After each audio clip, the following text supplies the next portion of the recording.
Hello. So it is day 2 of the 21-day Hungry Ghost reset. And for today, we're focusing on just going a little bit deeper on identifying our habits. And in today's case, we're going to think about when the habit began. So when maybe the first time you found yourself kind of clinging to this thing, when the story starts, right? So whether it be, your grandma making you pies and then eventually you like sweets when you're upset, or a boy upset you and then, you associate being upset with smoking or whatever it is. It doesn't even need to be a negative thing, but being able to tell the story of when the habit began.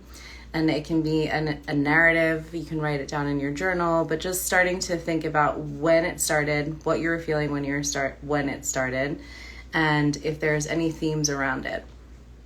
And what I want you to also do during this exploration is notice if there's any sneaky things happening there that maybe you didn't realize before.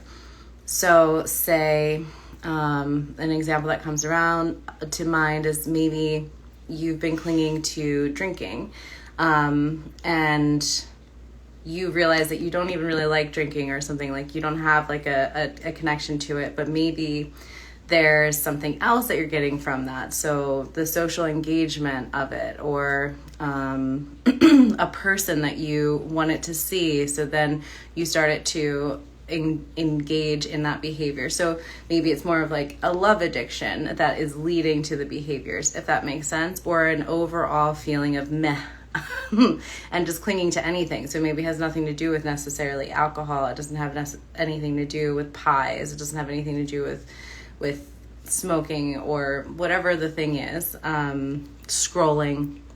But it has to do with like an overall feeling of discomfort and not feeling grounded. But if we can start to tell the stories and connect more and more with that root cause, and we'll go into the feelings in the next segment. But for right now, just origin story, where you really think it came from, what you associate with it, what feelings are there if that comes up. But we'll go deeper into the feelings next time.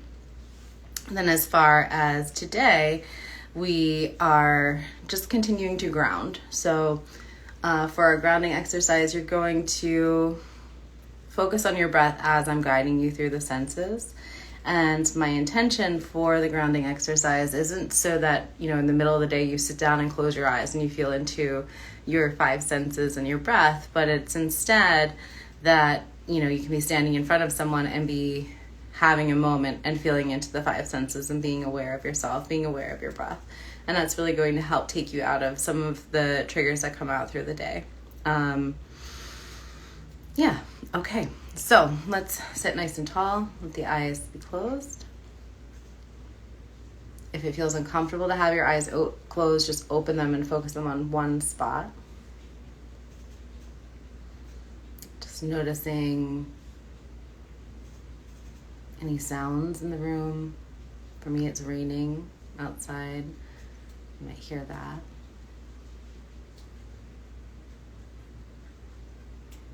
Noticing any smells.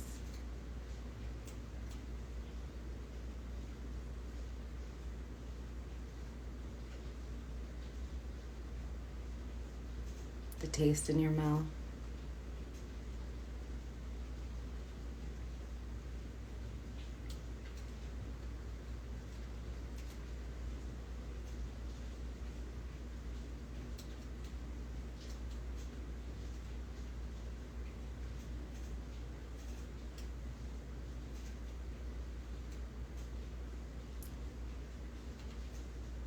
Feeling of the air in the room, your seat on the ground, the temperature.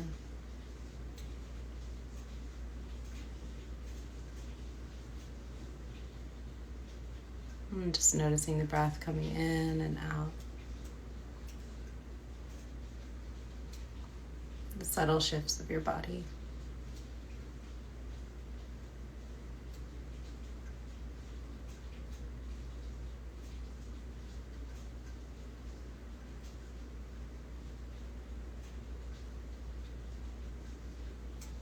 and you can open your eyes.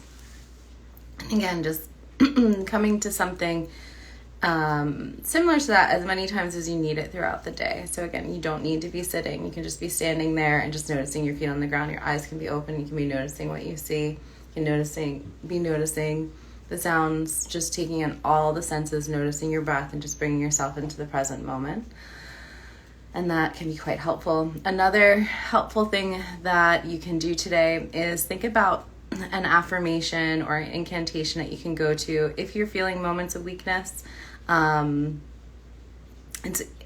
It's kind of a big part of abstaining from things is that you're pretty likely to slip up, right? And so we want to be really compassionate in that process. So if you do slip up, that you don't just feel like, oh, well, screw it, I'm just not going to do it at all, right? So having in your mind, that is possible. Try your best not to, of course.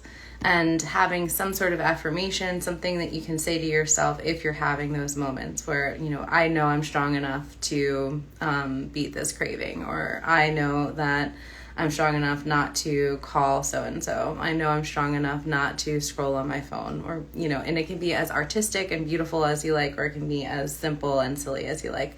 But just having something prepared for when you're in those moments, then also knowing that if you do slip up, you just start back up the next day. Every day is its own, even though it's 21 days and like we think, oh, I had to do it for 21 days. It's really the observation. It's really the self-awareness that's coming with observing our habits and where they're coming from and how they're linked together, right? We would like to isolate it and just think like, oh, if I get rid of this one thing that I'm doing wrong, everything's going to come in line. And it's probably not true, because when we're clinging to things, it's usually because there's an unmet need.